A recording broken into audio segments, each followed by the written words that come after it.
I'm Gold Derby News and Features Editor Ray Richmond, and I'm welcoming three-time Oscar nominee Mark Schoeckinger, supervising sound editor on the Lionsgate release John Wick Chapter 4, to our Film Sound Meet the Experts panel.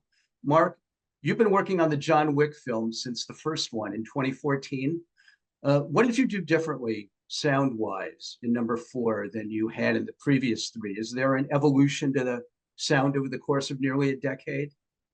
Well, I would say there's two levels of evolution, really. There's always learning how to make things better and try new things to make it sound more interesting. That's one. We can always dive into the details of that. But there's also the world of John Wick has evolved over the course of 4 films, and it becomes more intricate as time goes on. We peel back more layers of that onion and just kind of reveal more of the space and sort of the global size of the John Wick universe. And so then it gives you a lot of different locations and a lot of different opportunities to try different things in different soundscapes. Where did you acquire your gunshot sounds for this film, Mark? Is it field recordings of real guns being fired? There's a lot of field recordings of real guns being fired. But truth be told, as much as always looking to record as much as humanly possible on every film, this last one, there were no specific guns recorded just because over the course of time and over the course of 4 John Wicks, as all the sound professionals here will know, is that you layer in certain ways. You pick different frequencies that you want to accentuate, and you set it up so when you go to the mix, you can change it with EQ and compression and reverb and panning and just give a lot of variety to it. So you've really chosen thing. Each film has a whole different palette of sounds you might choose for each individual gunshot. It's all made up. None of it's the real gun. Ultimately, like there's Thankfully. yeah, hopefully. Well, like even in this, there's a shotgun they call the Dragon's Breath, and so listen to what it sounds like on YouTube, and it doesn't even sound like a good shotgun, let alone like anything you'd want to use in a movie. So the whole idea was like really amp it up, make it interesting, maybe even sneak the sound of a dragon in there if you're so interested. Hint, hint. But those are the sort of things that evolve over the course of a John Wick series. But ultimately, the series is known for the guns and the cars and the fights and all that. But honestly, I think what has been always the most rewarding part of it throughout 4 films, and particularly in 4, are all the non-literal sounds, all the subtext sounds that really make up those different universes. Usually you would think that the first note would be, let's have a bigger gun. But this, Chad, his first note on 4 was, we shot this during COVID in places that we would never have access to. They're visually just really rich and detailed, and let's figure out ways to make them sound that way. So, we lean on reverb spaces, different reverb spaces, put different sounds in to kind of excite that, and then build an offstage world. And that tends to be the fun. And we were all over the world in John Wick 4. And, it gives us an opportunity too, when you build the offstage world, as sound folks know, is that you can use a real sound in a subjective way by just making it a little bit different, a little bit weird, a little bit commenting on the action. And there's a lot of opportunities for that in these movies. So as much as there's a lot of guns and a lot of fights, and cars in this one too, there's a lot of those opportunities. And that's sort of the most fun to talk about. I love the way your bullet ricochets sound, though. Specifically, I was careful to listen to them closely because I knew I'd be talking to you, and I noticed you never use the same precise ping of sound twice. Well, the opportunity is that's really the different note, right? I mean, the guns are a gun, and yeah, they'll sound different in whatever environment or how, like I said, the EQ compression and reverb and the rest, but it's the actual bullet hits themselves that sometimes are the instrument. And a lot of times Chad will cut the movie, orchestrate the movie, so that is part of how it plays. He'll have something that's musical, and then you trade off to something that is bullet impact related that keeps the beat or something like that, and back and forth. I mean, not as clearly obvious as some other films have done as a conceit, but this one has a lot of that going on. The bullet hits are a lot of fun. Chad being your director, Chad Chad is the director, Stahelski. right? He's directed all Yeah, 4 yeah. of them. So And how involved was he in the way everything sounded, including the doing of the arrows that are shot too? Well, he's really involved because there's certain aspects of it that he really wants to tell the story of. I mean, these guys, well, Wick and the blue suits, as we call them, they have bulletproof suits, which I found out actually really exist. But nonetheless, make it so you can tell who it is in the midst of a melee of a gunfight. You know, who's deflecting bullets and who's not. So there's a lot of that. I want one of those bulletproof suits. Where do you I get know. those? Well, rumor has it that there's high officials in our government that wear these bulletproof suits. Just now, we are all in the know. Aha. But I remember the bulletproof vest, but not the suits. right, well, I think technically they're resistant, but we'll play Right. in the drama of it a little bit. The hand-to-hand fights here, Mark, sound incredibly authentic too. Even when the characters are using knives and axes and swords, did you do specific recording sessions for those too? I have done in the past, but they weren't really specifically drawn. Those are drawn on for this particular film. So the whole idea in the fights were to keep it not cartoony, try not to cross that line. Hopefully that comes across that way, because there's that big fight scene in the club where the whole idea was to cross the line and make it sort of an homage to how we set the whole movie up with the big I forget what you call it, katana, the big, the rope covered pole that he hits that are huge. Where Chad said, let's make it really quiet and then shock the audience out of their slumber, which is pretty much the case. So when he finally gets to the point of the movie where it can be out of control, we actually stole and used those exact sounds. So it ties into that story-wise. You had to have some sonic challenges for that, though. I mean, the fight, like you're saying, they're so cool and elaborate, and you put those pretty much front and center in the film. Were there a lot of challenges in getting the sounds just right for that? There were a lot of challenges because it's full frequency, but the ultimate frequency you really want is the low frequency. You want it to be huge, but obviously it's got to be respectful to the sound systems they're going to play on. So it kind of took a while to find the combinations that work and what doesn't overcook it, because as we all know, it's easy to overcook sound like that. So virtually there's only one higher frequency sound that could be considered literal. Everything else are what sound people tend to think of as sound design. They're non-literal sounds that kind of create, the feeling or the emotion of whatever you're trying to achieve. But yeah, it took a while to find that actual blend. Even though they might not have sounded very different from the very beginning to the very end, there was just a feel that was achieved with Chad. And there's not too many sounds he leans in on. That was one of them because it was important. It's how the film starts. But we were able to get there with him. Lots of breaking glass and crawling on glass sounds too. You obviously had to work pretty closely with the VFX team. We did, because a lot of that wasn't there. And, we have a blind assassin. So sound obviously plays into how that works to be able to have all these sound cues. One thing that's nice about all the John Wick scripts and how Chad writes them in particular is he writes in, there's not a lot of dialogue in these movies. Let's be honest. But so he writes in very descriptive sounds in the script. So when they shoot the film, we know from reading the script, and was fortunate enough to see the dailies as they went, to see how it's going to go, what direction it's going to take, and how granular they're going to get, literally with an hourglass maybe, but ultimately just with the sort of visuals that they're going to focus on and what sound can do for those. And he likes that, so we can start getting the wheels turning of what we might want to do. I was going to say, though, that had to be a challenge to have so little dialogue, as you just mentioned. Keanu Reeves doesn't say a whole lot, a lot of breaths and grunts, and Right. the ding dong doorbell sensors. But otherwise, Yeah, he's people let a him man say of a few lot. words. Yeah. Well, as he's always said, there's something about the fact that he is not doing much acting that you can actually counterpoint everyone around him doing that to fill in the gaps. Not maybe accidental gaps, intentional gaps, but so that gives a lot of opportunity for sound to play as well when that's happening. So you notice John walks a lot. There's a lot of footsteps in this movie, which help create that space that Chad wanted to create when they're walking across the Louvre. That was amazing. So Yeah. how did you do that? He goes, COVID. It was closed. So Well, we're going to wrap things there. Mark Steckinger, good luck to you this coming awards season.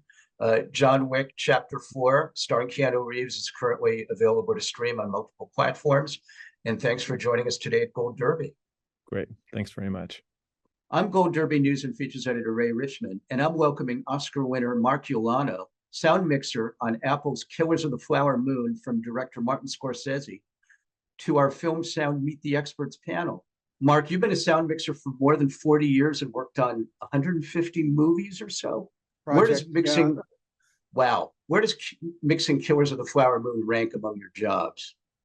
Well, each one is a string, is a pearl in the string. You know, it's project specific, are eras in our lives in terms of the artistry of sound arts on cinema. So this is was a joyous, challenging opportunity to contribute. And so, like many of the others, we're like musicians, Ray. We're sort of passionate about our particular instrument, but we come together primarily as filmmakers to tell the story. And so each of us plays our unique instrument in collaboration with the other musicians, if you will, the cinematographer, the production designer, casting director, the wardrobe. You know, we're all in this commitment of creating a singularity, a whole piece of work. And so that once we are sort of able to define what the idea is, what's the intent, what's on the page, but beyond that, the director's intent and the interpretation of that intent by the performers and our performance behind the camera, then we have a roadmap and can become fully invested in inviting the audience to to believe, to invest in this story and the characters, the journey they're on, and the environment in which they have that journey. Mark, what were the unique challenges of mixing this movie in Oklahoma? Well, first is the actual physical environment. We were in the dead of hot summer, very hot summer, 108, 110 wasn't unusual in the shade. Wow. Dusty and dirty. It was at the height of COVID. So they're just staffing alone on the production for the COVID team was enormous, and an amazing challenge for them. Not only the testing and the protocols, but also the communication of whether or not there were issues there. And we were in a state that had a average vaccination rate of about 22%, and no hospital beds available in the whole state. So there was a kind of a disconnect there. But that being said, all of those things were sort of peripheral. We had a dedicated, committed group of community artists who were passionately engaged in what it was a very significant story. We were in the actual locations where these events took place 100 years ago. Over 40% of the staffing in front of and behind the camera were people who had familial connection to the principals in the original events that took place then. So there was great emotion and collaboration. Plus, at the head, we had this, this fella called Martin Scorsese, who, aside from him being iconic, I grew up in New York, and I'm LA based after New York, but was someone who is a great leader, and in that leadership, he finds passionate contributors who can manifest his ideas through their particular tools. And that leadership is about trusted delegation, circle of trust, if you will, and about the ideas. And so it was a joy to be a participant and a contributor in something like this because of the difficulty of the physicality, but also the joy of connection that Marty and his team invested in pre-production to gain the inclusion, the participation, and ultimately the trust of the Osage Nation, many of which were principal supporting players and gave real life to the dignity of that culture as a present, ever-present character in the story. When you're working with somebody at the level of Scorsese, does that help you elevate your sound mixing game as well? I mean, is the level of expertise of the director, does it have a direct correlation on your ability? Well, as I say in The Godfather, the fish stinks from the head down. So yes, but in the most positive way. What is at core is you have a community of A-listers, not because of ego and all the rest of that, but because of the diversity and quality of their work generally over the duration of their careers, know how to come to a project without ideology about the project, to not repeat what was successful in the past as much as to understand, figure out what is needed and is new for this project, for this situation, for this story. You can work with the same group over and over, but each time has to be, serving the project. And this was almost an idealized epitome of that concept, of that theory. Rodrigo, also I had the really good fortune of having worked with many of the other collaborators in the film on prior projects, Rodrigo and Adam Sumner, our first AD, and from the gaffer and the grip team and the wardrobe team, all of us had like musicians, prior nonverbal communication events, through projects. And so it creates a shorthand. And that was evident in the work, because everybody was just so entranced by the power of being in the real places with the real people, and they're expressing this opportunity to tell the story, that was of their lives, their family, their culture. It had to be so powerful. Mark, I watched Killers of the Flower Moon a second time, knowing I'd be speaking with you, and I closed my eyes a lot while the various actors like Leonardo DiCaprio and Bob De Niro and Lily Gladstone were speaking, and just listening to them really helped me to define who their characters were. And that's, I imagine, got to be the ultimate compliment to you. You're living where you're in my wheelhouse there. To me, that's the idea. The issue of tonality in production sound and capturing performance that reveals character. It's such a subtle conversation and yet so essential. It's very much like music. It's getting under the radar and into the emotion of your audience, and conveying character. And that starts with the collaboration with the actors themselves. This is my fourth film with Leonardo. Over a 25-year period, and he has become such a consummate, journeyman actor in his, even this role is not, it's a real character role. He disappears into the part. And like you, I during the workday would close my eyes and I could hear the ambivalence in his character, the dignity in Lily's Lily's character, and the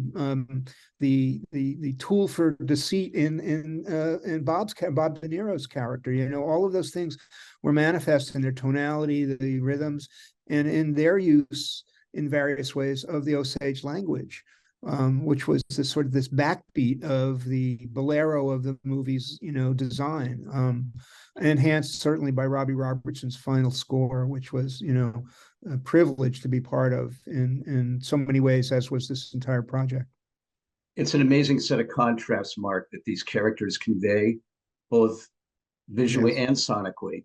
And one without the other would be barren. And that's, I aside from our passion in our individual areas, Marty is someone who, quietly conducts from the conductor's seat, if you will, to bring all of that into balance. And the balance is the difference. It's a highly complex. I think we had over 100 speaking parts. I mean, a highly complex universe, challenging environments. Period vehicles, which were not muted, just all kinds of things that were part of the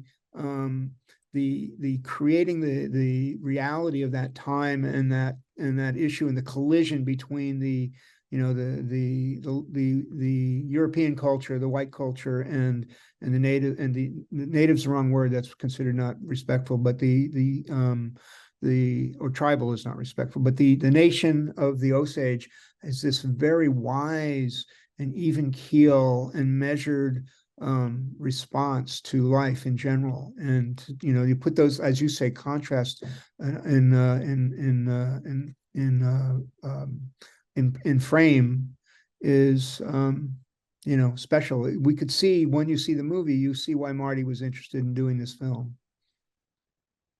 We're going to wrap things there. Mark Ulano, good luck to you this coming awards season. Killers of the Flower Moon, starring Leonardo DiCaprio, Robert De Niro, and Lily Gladstone, is playing in theaters everywhere. Thanks for joining us today at Gold Derby. Thanks for having us. I appreciate it. I'm Gold Derby News and Features Editor Ray Richmond, and I'm welcoming three-time Oscar nominee Steve Morrow, sound mixer of the Netflix biopic Maestro, to our Film Sound Meet the Experts panel. Steve, you can't see Maestro and not see Bradley's imprint on every frame. Yeah. Just describe the experience of collaborating with him on this film, and previously on A Star Is Born as well. Yeah, I mean, a Bradley Cooper directed film is kind of a present to everybody who works on it. He really treats the crew as family and collaborators, and he's always aware of everything that's going on. So you can really be vulnerable, and you can take chances. And I think that's kind of evident in his films. Like you said, every frame, every second of the movie is something that he's designed in that way. Star Is Born was very similar, same thing. He has a vision, and if there's somebody that doesn't get it, they're getting pulled along with him anyway. So he's gonna do the film the way he wants to make it. Was mixing the sound on Maestro, Steve, appreciably different from A Star Is Born? I mean, which you got an Academy Award nomination for, I might add. Right. They're both music movies, but obviously far different tonally. Yeah. I mean, when you're mixing, yeah, I mean, it was a completely different beast. It was important to keep authenticity going throughout the mix and throughout the movie.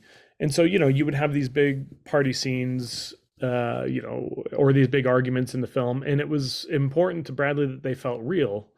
He had seen a film I did a few years ago called The Front Runner, and that we overlapped every line of dialogue, on camera, off camera, everything. And we were able to pull off something that felt really authentic and real. And he said, let's do that on this film for any of these parties or big scenes with a lot of people. Let's just have them all talk. And on the technical level, yeah, you put a ton of microphones out there, and you make sure that everybody is covered, and then you allow the scene to play out almost, like a documentary, where you're just capturing what you can capture. And you make notes here and there, like on the first take, Carrie might have been a little bit quieter compared to the party scene. So you talk to Bradley and say, hey, can you have her speak up? And he goes, oh no, you can tell her. You just go, okay. Hey Carrie, do you mind speaking up a little bit? Bradley said it's okay if I let you know. She went, yeah, no problem.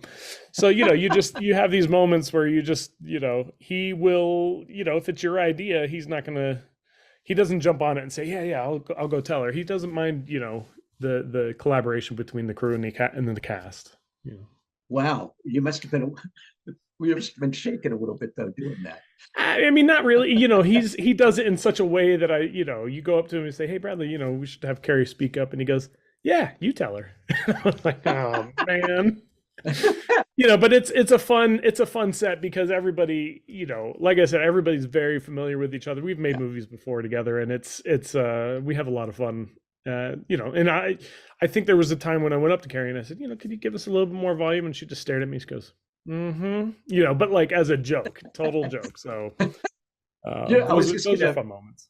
I was just going to build on that though, Steve. When you were talking about the conversations and the background party scenes, I feel natural and people talking over each other as they sometimes do in real conversation. Did that require a lot of mixing effort to make it sound as real as it does?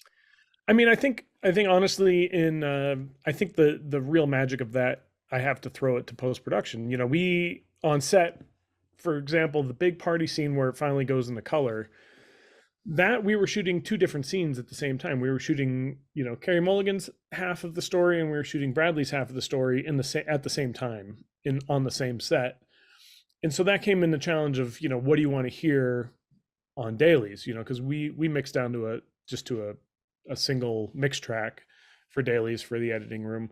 But, you know, you track all the dialogue, you track everything, and there will be moments, you know, where, you know, Bradley will say, hey, did we catch that line from Carey saying this, this, and this? And then you have to go back and you listen to the track and you go, yep, it's there, it's fine. And so the real work, you know, once we've captured all the material, you know, gets handed off to post, and then with the editing room, they decide what they want to hear more or less of. But the idea is always, let's cover it so that they have all the information so that they can make those choices later.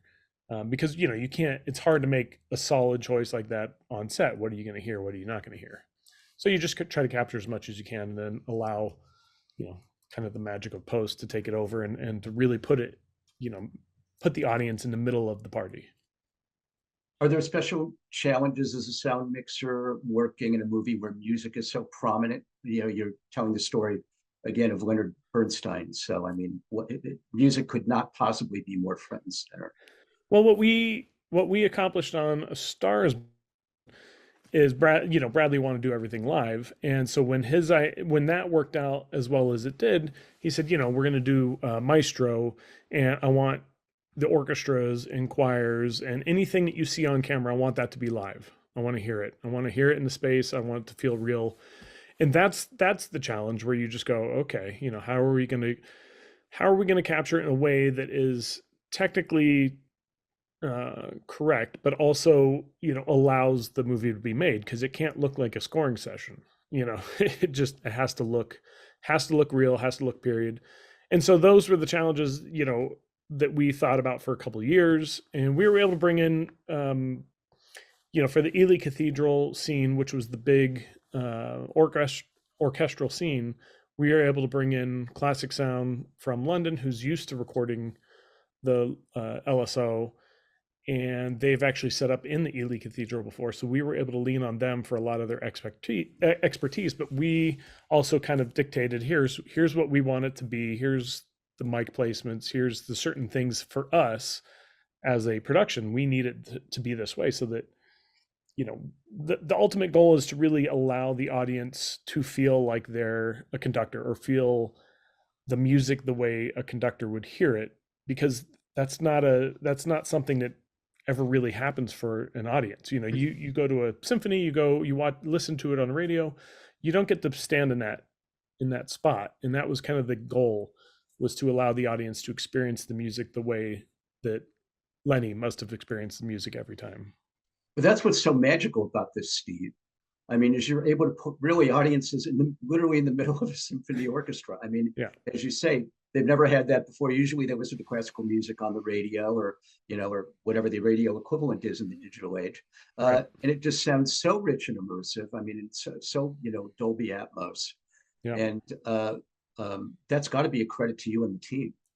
Yeah, I mean, we you know, we always strive to do something, you know, it's always the goal to make it interesting on the technical level, but also, you know, it has to be seamless for the audience. If it's too slick or too different, then you lose the audience. And so it has to be a feeling that you're trying to portray to the audience that is watching it. So that you want them to get lost in the story, not necessarily in the technical aspect. So, you know, there's that fine line of playing, you know, being too showy or not showy enough. But I think the way that it was threaded was, you know, in a way, it just gives the audience this overwhelming emotion when you're watching that scene and you're watching that performance. And so, yeah, on the technical level, you know, you have to plan for that. I think there was 61 tracks, 61 microphones for that scene, and wow, that's just a lot of information that you're bringing in. And wow, yeah, it's a lot of planning. And then you know, that's a few more than I have in my house. That's good. Just capturing me. Yeah. No, Steve, I wanted to ask you just before we wrap, as a 3-time Oscar nominee, tell me about what those experiences, you know, going to the Oscars were like for you, being nominated by your sound peers. I mean, anytime you're nominated, it's it's a surprise, and then it's also, you know, a feeling of gratitude because you know, you realize there's, you know, 1,000 movies made a year, and you're one of the five that people feel are at the top of that year's list of films. And so I think anytime the nominations happen, it's always kind of a surprise, but it's also such an honor to have that as something that the rest of the sound community, you know, thought was one of the best films sounding of the year. The loss, you know, I can't tell you how it feels to win. Maybe Mark Ulano can, but but I can tell you, to me, the losses don't really matter. It's fun to be included. It's fun to be part of that celebration of cinema, and just it really is the honor of getting nomination because that is from all your peers, whereas the win is from the general overall academy. The nomination really is, it's just it's a I feel grateful when it's happened, and you know, I feel, yeah, at the end of the night when you don't walk home with the golden statue, it's almost a relief. But that's just because I've never won. So, you know, what are you going to do? At least it feels like a relief. You don't want to have to give the acceptance speech. Yeah. Oh God, no. Let that somebody else do. I'm a behind the scenes guy. Exactly. Yep. Yeah. Well, we're going to wrap things there, Steve Morrow. Good luck to you. Thank you, sir. This coming awards season. Maestro, starring Bradley Cooper and Carey Mulligan, is playing in a limited theatrical release and streams on Netflix beginning December 20th. Thanks for joining us today at Gold Derby. Thank you.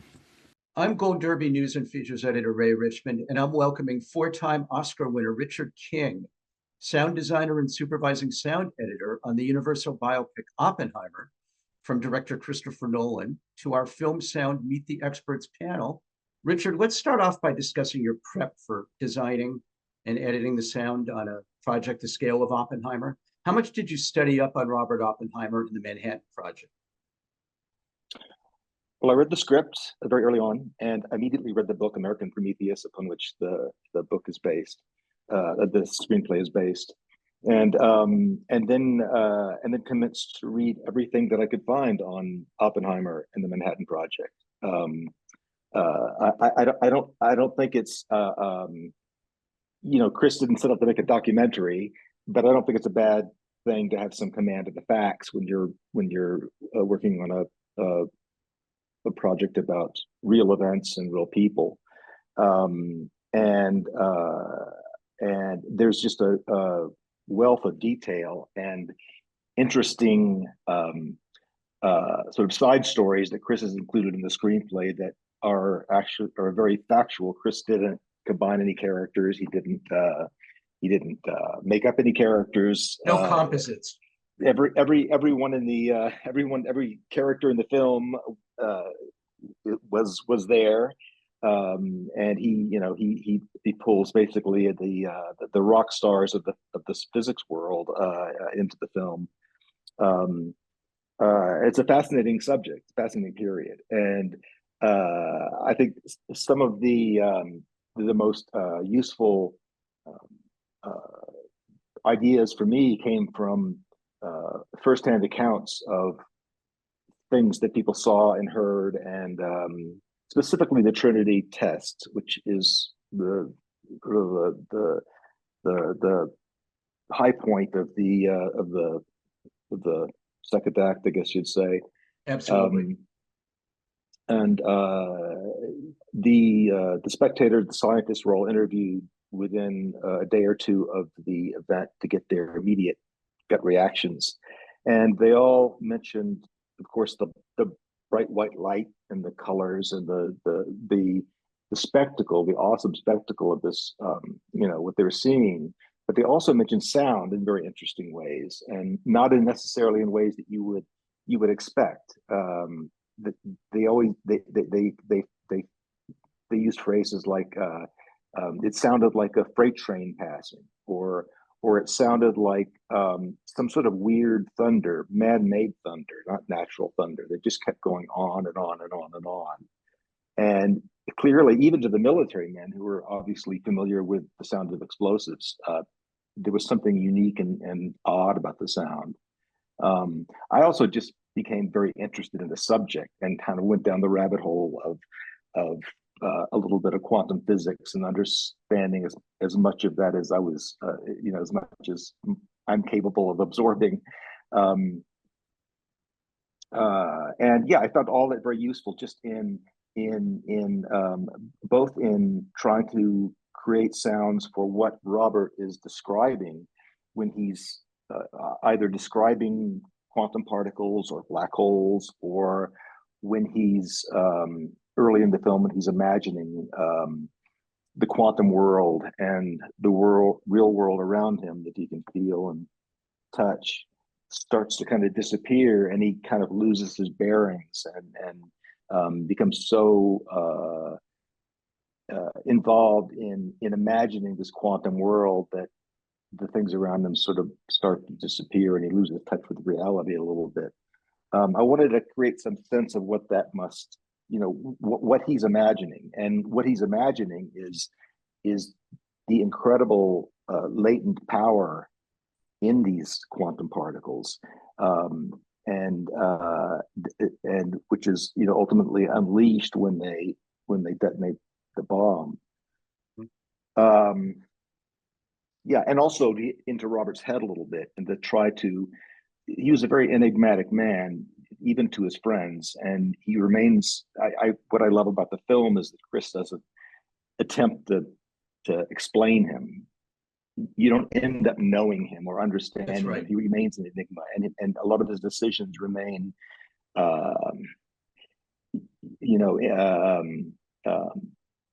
unexplained. But there are times in the film when Chris gives you glimpses into his head, into the confusion, or into the battle of ideas and morals that he's going through, knowing full well what the result of this big science experiment is going to be, but also wanting to finish it, being desperate to finish it. I mean, this was one of the first times in history where a bunch of scientists were basically given billions of dollars to perform this experiment, and that's how they looked at it. And so it was like the lunatics were able to run the asylum for a while and do something that without all this money and government backing wouldn't have been able to be accomplished. And from a scientific point of view, now what they were ignoring to a great extent in order to get this job done was the practical effect of their work, and that is something they all ultimately had to deal with after the bomb was dropped. And that, so I wanted to kind of understand what Oppenheimer's what he really thought deep down, as much as is possible to know about this, so that I could kind of try to describe sonically some of those subjective moments. When we see the Trinity test, one of the things that really stuck out for me, Richard, was we hear the sounds of breathing, in quotes, human sounds, and it's almost surreal. Can you talk about your approach to that? Just before the shock wave hits, we hear these extraneous sounds. Yeah, Chris very much designed that pause into the edit. First of all, just being true to physics, the fact that the bunker's 10 miles away, so it takes quite a while for the shock wave and the sound to reach them. But also, it's in movies counterintuitive, because you expect to hear the big bang when you see the big light. So it kind of gives the audience pause, for one thing, to appreciate the spectacle of what they're seeing, and also to see the appreciate the stunned reaction of the witnesses, and their kind of disbelief that the thing worked and they didn't blow up the world, and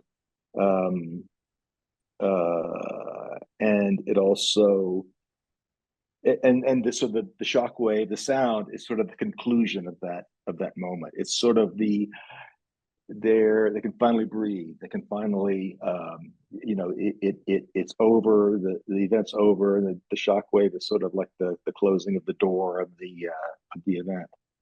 Your design of the sound is so essential to the ramping up of tension leading to the Trinity test too, Richard. Like keys turning that set the timer for ignition and the buzzing of the countdown clock. What was your goal in creating what we hear in those lead up moments? Well, to represent reality, it is basically the sequence of events that they went through to detonate the bomb. But it was also quite a kind of a Rube Goldberg deal. I love that the shot where they're rolling their rolled up mattresses underneath the gadget as they're hoisting it up, just in case the cable should break. It's going to land on these mattresses. They tape up the electrical outlets on the side of it, and everything's just got to kind of has this slapdash. We're piecing this together at the last minute. They were working 24 hours a day to get this thing ready, and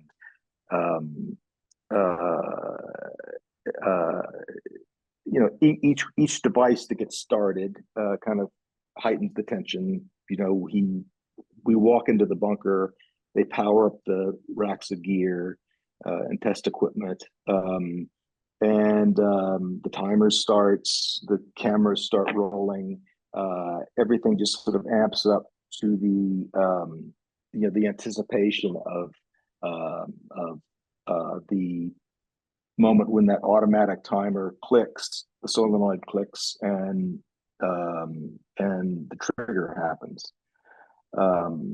So yeah, that's kind of it's kind of the first part of the film, the first 6 reels or so of the film leading up to the test is sort of like the thriller section of the film, and that obviously the detonation is the culmination of that, that thriller section. This was your 7th film with Chris Nolan, where you've worked the sound. How would you describe the experience of working with him, Richard? I think it's my 8th, actually. 8th, okay. I believe. I love working with Chris. It's always a challenge, and I always learn a lot. We've developed a method whereby he'll usually give me some specific part of the film to start thinking about, or some specific type of sound to start thinking about. And in this case, it was the quantum particle sections, and this more subjective sections of the film. And we don't do any kind of spotting session. I just start working and send him mix downs of sections, scenes of the film, get feedback, and in that way we kind of build upon a shared reality, which is a sound. It's very hard to talk about sound. It's very it's very abstract, and it's hard to talk about it in kind of terms without having something to refer to. So we found that working this way is more efficient. It also gives me an opportunity, which I very much appreciate, to have a first crack at it, to introduce my ideas without any filter, without any shading or coloring. I think Chris wants to get he wants everyone to bring their best to the table. He doesn't want to have to tell everyone what to do. And he so I very much appreciate that opportunity to kind of be a beginner and be like, just do what I think is good, and then I get his feedback and we modify, and it's a collaborative process all the way through. We're going to wrap things there. Richard King, good luck to you this coming awards season. Oppenheimer, starring Cillian Murphy, is available on multiple streaming platforms and on 4K Blu-ray DVD. Thanks for joining us today at Gold Derby. Thank you, Ray.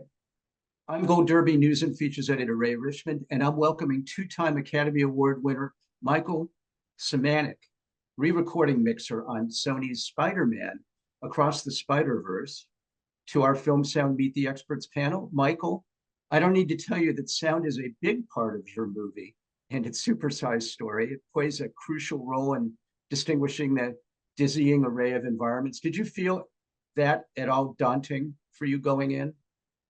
Going in, yeah, coming out of the first movie, the directors and producers wanted more textures, more mature sound, more just how do we up the next level? How do we, and then you look at the rough cut, and I was like, oh my God, we're going to all these different places, and they all wanted the different textures and layers to be different. So yes, at first it was like, how are we going to do this? We went through several attempts, and obviously, sound, reviews to like, and stuff getting thrown out, bring back in, like, we want this, we want that, setting up different reverbs on the voices, which would really help set the textures. I mean, going to India, how are we going to make that one sound? Yes, it was a little daunting, and it took a lot. And the sound team that Jeffrey Bay put together really, it was a loop group. I mean, there was so much that was going on, and it's like, also we had to make it simple because visually it's a lot to take in. So sound can start to cloud it very quickly. So they were very specific about the sound and how it layers in. It really feels authentic when you're sitting there watching and listening to it, though, which is a credit to you. How do you keep the sonics in an animated fantasy sounding authentic? That has to be the ultimate goal, of course. Yeah, I mean, a lot of it, Jeff's team is a lot of it's really, you're getting organic recordings, and then I ran stuff through analog gear a lot of times. The pitch shifting was all through an old analog gear, and some of the stuff is through old reverbs and things to help, give it that kind of like old analog feel. Old or just an analog feel, not really, but to make it authentic and because it is like, it's all made up. You have to build everything from the ground up. There's no stuff is in the future, and like it was like, what's it going to sound like? And sometimes you're trying to create things, and you look back in history, and Jeff's team is finding things and finding recordings, and then we're just trying to make those fit in textures and layers. So the overall mix is pretty loud and powerful, but it gets quiet too. It's not all action and bedlam. You give the emotion and kind of an opportunity to build, which is obviously important, because if the audience doesn't care about the characters, you haven't got much. Right. Yeah. I mean, Phil Lord and Chris Miller are always about earning the respect of the audience and how to bring them in and, develop their characters, create the soundscape, and then we can go. Then we earn the right. Once we have that, we can earn the right to get bigger. And when you're quieter, really quiet, the big doesn't have to be so big. It already feels powerful and big. And that's one of the things I love about them is like, no, let's really tone it down and make the audience lean in here and really pay attention and just strip everything down. Then we can, and the movie does arc up in kind of a continue progressive right up to the end, especially with Pemberton's score. It's growing and growing and growing and growing all the way till the tension in the end. So yeah, I mean, they're very aware of that, and they don't want it to be bombastic, only in the spots that we need to be. And then let's bring it down. It's like pushing and pulling forward, loud, soft, bring it back and forth like an old squeeze box. And then mixing music and dialogue in the film allowed you a chance to, it seemed to really work out your creative muscles in a way you really get a chance to do in any film, I would think. Yeah, with that, it was like, we had Metro Boomin who did all the songs, and they had lots of songs throughout there that they were writing and adding to the soundtrack, as well as Daniel's score.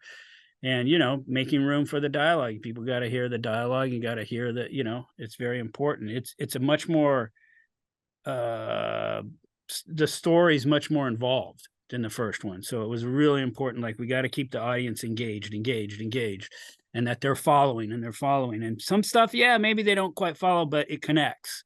And we need to make sure that connection doesn't get lost. And so, yeah, keeping those things. It was a lot of fun to mix the Metro Boomin stuff, for sure, all the songs, and I just had kind of free reign with that. And and the James Blake song, and being able to use the whole Atmos room and spin it around when he's got his headphones on was so fun to just like have all the elements and just like really have it, play around and really envelope the theater. Was a lot of fun to do. Took a lot of time, but it was a lot of fun. I was going to say there's nothing. This looks like an incredibly complex job, but it doesn't. The marriage between sound and visuals is so seamless, and you're telling a story here as a sound guy as much as the writers and directors are. Did it feel that way? Yeah, for sure, without a doubt. And again, the directors and producers are very aware of that, and it plays such a crucial point, because when you start, I think it is with any of them, you start looking at rough cuts and there's no sound and anything, it's just, you're just like, wow, what's taking so long? Why is this moving so slow? But then you start putting sound in and leading the audience with it and stuff, it just all of a sudden it starts moving really fast. And so, yeah, it's a huge part of the as you say, it's a huge part of the storytelling. If you get to choose a favorite moment, Michael, in the film that features your re-recording handiwork, what would it be? There's so many of them, but one of them is I really love when the Miles and Gwen are on the clock tower and they're walking around up there, and the whole camera thing pins upside down. The world turns upside down. You can see it. And Juan, who mixed the effects, and we both were talking. I had a Daniel score there, and we all just flipped the sound. We ran it all the way around and flipped it upside down. So now New York City was on top of you, as opposed. So that was a fun little moment. Did people hear it or not? I hope so. In an Atmos room, or even in a 5 and 7.1, you should be able to hear that movement of the whole room just turning upside down. That was a great moment. Like I said, the moment when he puts his headphones on with the Blake scene, I really like the way the music comes in and builds and moves around the room and then comes right back down when Gwen shows up. Boy, there's so many different moments I could say when swinging through the set. Yeah, there's I don't know. I could keep going when spots, there's Isn't that great to have that fun. many? Yeah, it was a lot of work. We spent a lot of hours mixing that movie, and I give it to Sony and Sony Animation for giving us the budget to do that. I mean, we just kept mixing and they were perfecting and let's make this, let's try this, let's that reverb's not quite right on the voice, we want to change the texture there, can you make it a little bit better here, or they were pushing your creative juices, and for me that's a lot of fun. There was never any they weren't putting you down for they were just like, how can we make it better, can we strive to, can we beat what we've got? And sometimes we couldn't beat what we had, and we had to dial it back, go back. And so that was a lot of fun, but it was like every scene, every new thing was, we're building this again, and we're building, so it was a lot of fun to do, a lot of hours, and it really created a great team effort by the entire sound crew and directors and producers. We unfortunately have to stop there. Michael Semanick. Michael Semanick, colorful man that you are, good luck to you this coming awards season. Spider-Man Across the Spider-Verse is streaming over Netflix and on demand over numerous platforms. Thanks for joining us at Gold Derby. Excuse me. Welcome to Gold Derby's Meet the Experts Film Sound Roundtable. I'm News and Features Editor Ray Richmond, and I'd like to welcome back Mark Schoeckinger for John Wick Chapter 4, Mark Ulano for Killers of the Flower Moon, Steve Morrow for Maestro, Richard King for Oppenheimer, and Michael Semanick for Spider-Man Across the Spider-Verse. Thank you for joining us and welcome. It's exciting to have arguably the greatest collection of film sound talent ever to appear on the same Zoom screen. You collectively have 27 Emmy Award nominations on this screen and 7 wins between you. Oscars or Emmys? Oscars. Oh, there you go. You are quite the impressive group. Getting started, I'd love to know when it became your career goal to mix and design and edit sound for film and TV. When you were a kid, while other guys were focused on being a football player or rock star, did you dream of being a sound guy? Start us off, Mark Steckinger. Well, I don't know if it was really the path, but when I was a kid, long distance phone calls were really, really expensive. And so my grandparents who lived back east, we would sit around, our family would sit around in LA around a reel tape recorder, and we just talk. And we would talk about what our days were like, what we had been doing, and then send that tape to my grandparents who would record their own and send it back. So there was a lot of listening involved in trying to hear maybe through the words, as we'll say, maybe behind the words. And that was my first, I'll say, audio experience. Then beyond that, I was really fortunate to get into USC Film School, and there's a sound editor that we all know named Jay Wilkinson, who is my the TA. And even though he could probably care less about us, there was something about what he did that really I found inspiring and really sparked my interest to really want to pursue this. So Steve, when did you know you were destined to work in the sound department? Honestly, I was in college taking film classes, and every project I had sounded terrible. So I tried to figure out how to make them better. There's honesty. And yeah, and then that's when I fell in love. I said, "Oh, this is great. I want to do this." And it turns out getting a job on low budget features in the sound department is much easier than trying to direct them or be a cinematographer.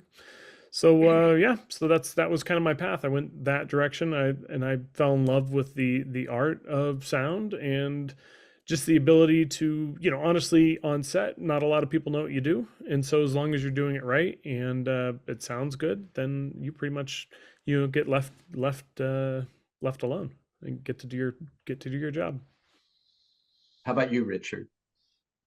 I grew up making I happily had a bunch of friends who we all made Super 8 movies when we were kids, and so I had a kind of a bunch of cohorts who were into the same things that I was, music and recording things and making films and art. And I went to art school. I wanted to be in films. I wanted to do something in films, but I had zero connection to the film business. So I moved to New York out of art school, and just went door to door and kind of had to punch my way through concrete to start working on low budget films, and did about 3 or 4 years of low budget films, and eventually and it included sound editing and little picture editing, and just the sound editing part was always the part that to me provided the most creative opportunities. I was cutting picture on very, very low budget films, very bad low budget films, and just to make a scene work was a feat, because the material I was working with was so poor. But when I got to the sound part, the sky was the limit. I could do anything. I wasn't limited by anything except my imagination. I just found that very freeing, and also just I felt like it added clearly added a 3-dimensionality to the film that the film itself didn't have before. So I was hooked. And finally, Michael, when did you decide sound was your destiny? Well, when I was very, very young, my sisters came home and said, "Hey, we've got these tickets to a concert." I'd never been to a concert before. So it was general admission, went there in the Cow Palace here in the Bay Area, and it was a band called Paul McCartney and Wings. Oh, yeah. And I was there in the general admission, and I'd wandered off to this area in the middle of the room, and I saw these guys in this little cordoned off area with this big console in the middle of it. I didn't know what it was. I just stood there. My sisters were coming over. One of the guys came over and was like, "Hey," because I was just a little kid. I said, "What are you guys doing?" "We're mixing the music for the live show." And I said, "Oh," my sister, "where are you been?" Where? I wandered there, and she said, "What are you doing?" And I said, "I'm talking to these guys, and they're making the sound here for Paul McCartney." And she goes, "Oh," and I stayed there until the show was over, and then they were like, my sisters and their boyfriends came and said, "We got to go," and And I said, I want to do that when I grow up.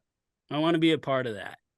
So And basically, you can say Paul McCartney gave you your start in the business. kind of did, or at least his engineers did. They didn't really give me a start, but they introduced me to what live sound was and how it was like, wow, how did this little band making all this huge sound? You know, I had no idea. And then that just led to working in recording studios, recording Foley and ADR, eventually learning what film mixing was. And I just kind of fell into it the rest of the way. And I fell in love with just how sound is created, how it's recorded, and what you can do with it. And so it's fascinating to me almost every day, like how we do stuff, how you create things, how you can take one sound and trick the audience into thinking that a door slam is a gunshot if you have to. It's fascinating. It absolutely and is. how it connects, and I'm still in love with the whole process. I'm going to ask you one more question here now. As sound professionals, I'm assuming you must watch movies differently than the rest of us. Share with us your favorite all-time sound on film. I'll go first. Mine is Whiplash, the 2014 jazz drumming movie from Damien Chazelle. It just blew me away, and I'm pretty sure none of you worked on that. So I'm not playing favorites. It can be something you worked on, though. Let's go in reverse order. Start with you, Michael. I got to jump off here, but one of the first films that I fell in love with the sound was Amadeus, and that was Mark Berger who had mixed that movie. I love some of the sounds Richard and I did on movies, like on Signs and stuff. I can go back and actually listen. Haven't in many times, but I listen and go, "Whoo, we did okay." And that's all I really want people to go, "Hey, that movie was great. Oh, and it sounded pretty good too." So, for me, Amadeus was something I thought sounded spectacular. And again, I was very young, but and as you grow in this industry, you learn sound changes.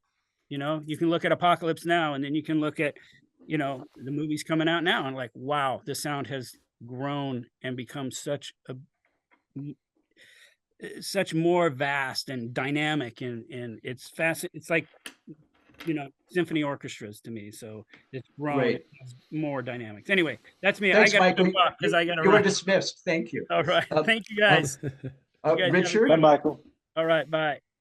Richard, what's your favorite movie strictly from a sound perspective? I don't think I could pick one. There's so many. Give me two or three. I just recently saw The Killers and The Killer, and I thought that was fantastic. That's really stuck with me. Of my own, I'm really happy. I love the sound of Dunkirk. We worked very hard on that, and I'm very, very proud of it. And I try to watch a film and not think about the sound. It is hard, but I find when the sound is really working in a film, you're much more drawn into the film, and you're not sidetracked by listening to the sound or being distracted or being the sound jumping out at you in any way, good or bad. And I think that's a great trick that filmmakers have. Sound is kind of the filmmaker's secret weapon, because the audience assumes that all that sound was recorded on the day, and so as a sound designer in post-production, you can get away with a lot, unless you go a little bit too far and show your hand and show the trick. Otherwise, they assume it's all real, and that's, to me, the kind of the best compliment you can get is if they don't notice your work, but they get involved in the film and get sucked in. That is a huge compliment. How about you, Steve? Yeah, I mean, I've been racking my brain, but I think when I was younger, I won't age anybody here, but I watched Top Gun in the theater, and it's the first movie I remember surround sound, the jets flying over my head, and that just fascinated me that a movie that I'm watching on a screen could envelop me sound-wise. And that was the first experience I remember hearing that type of mix. And it may be not the best sounding movie in the world, you know, comparison, but for me that was the start of when I went, okay, this is incredible, you know, theater sound, and sound is different in the theater, and so it's that movie holds a special place in my heart for the sound and just experiencing the surround sound. And another reason why there's nothing like the movie theater experience, so different from listening it or watching at home. Yes, yeah, absolutely. And you, Mark Steckinger, what's your favorite? Well, as Richard said, there's so many films that I think sound fantastic. Almost everything I see, I'm really impressed by the sound work that all the ideas that people come up with. But too bad he's not here. But I would say if I had to pick one, and this is hard, I would say Fight Club is my favorite sound job. There's something about that really the light bulb went off as far as being non-literal and experimental with sound that maybe I knew about, but I didn't really impress it upon me until I saw that film. And fortunately, I've had a chance to tell him that too. It's like that is one film that has really stuck with me as far as the use of sound in storytelling. So I got a better one, The Exorcist. When I saw The Exorcist, that made such an impression upon me. And the first, I don't know, the first 15, 20 minutes in the Iraq sequence is almost all sound with very little dialogue. And the story is told so beautifully. And so it's so eerie, yet nothing really happens. And a lot of that story is told only with sound design. So, and that was a mono mix done in, I think, 1972 or 73. But it is a remarkable sound job. And when I saw it, it was one of the films that inspired me to realize that, oh, sound is a thing. That is a thing. That's a creative endeavor. That's a form of self-expression. You guys are all convincing me to start watching movies completely differently. I'm just going to be steady. You know, the visuals are one thing, but it's so different when you're immersing yourself in what you're hearing. It really makes such a difference, and what you guys do is huge. I'm just going to ask you one more question briefly about the gulf between what people you meet think the job of a sound person is versus your daily reality. Do they think it's mostly about controlling a volume knob? I'll bet you get some pretty wacky assumptions. How about, let's start with you, Steve. Yeah, I think a lot of people think that everything we do is replaced because the behind the scenes shows the actor in front of a screen doing ADR. And so I think that they think that. And then also, it's basically just trying to explain, no, we're recording the actors. It's the center channel. Everything else is just kind of bonus material, but probably won't make it. But I think most people just think that we're, and a lot of the time they just go, oh, just radio mic them. You don't need to boom, we don't need to boom this. I'm like, well, the guy's shirtless and you have a wide and a tight shot at the same time. I don't know how you put a radio mic on him. Well, we'll figure it out. We'll just fix it later. All right. We'll fix it in post. We'll fix it in post. Richard, do people have any clue what a sound designer or editor does? No. That you meet? No clue at all. No. I mean, it's very hard to describe. I mean, you just sort of have to show them. It's because, like I said, the assumption is there that they just recorded all that then, right, when they shot it. And yes, a lot is recorded, as Steve said, when they shot it, but there's all this whole other world that is brought in later. And the honest truth is, you don't want them to notice your work. You want them to think that it was all recorded on the day. And so in a way, it's sort of you're kind of undercutting your goal in pointing out, well, we did that and that and that and that. But no, I think people, even though years have been spent trying to explain to the audience what sound mixers do and what production sound mixers do and what sound designers do, I think it's still a bit of a mystery, generally. Mark Steckinger, what do people think you do all day? In a way, I don't want to know what they think I do all day, but ultimately, But when it comes to sound design, I mean, that's a phrase, frankly, I don't really care for that much because, and to explain what they know of sound design, frequently filmmakers like, could we do some sound design for that door close? Like, sure, they're not talking about something non-literal or particularly interesting. They're just looking to cover a sound in the movie, but use that term to refer to it. So I guess it's my opportunity to say that there's something about that term that I'm a little bit wary of because it gets overused as far as what is design, what is conceptually unique or additive to the track. Well, we're going to have to wrap things there, gentlemen. Once again, our esteemed panelists have been Mark Steckinger for John Wick Chapter 4, Mark Ulano for Killers of the Flower Moon, Steve Morrow for Maestro, Richard King for Oppenheimer, and Michael Semanick for Spider-Man Across the Spider-Verse. Gentlemen, best of luck to you this coming award season, and thanks for joining us at Gold Derby. Thank you for having us. Thanks, Ray. Thank you very much. It's really Good been to see you all.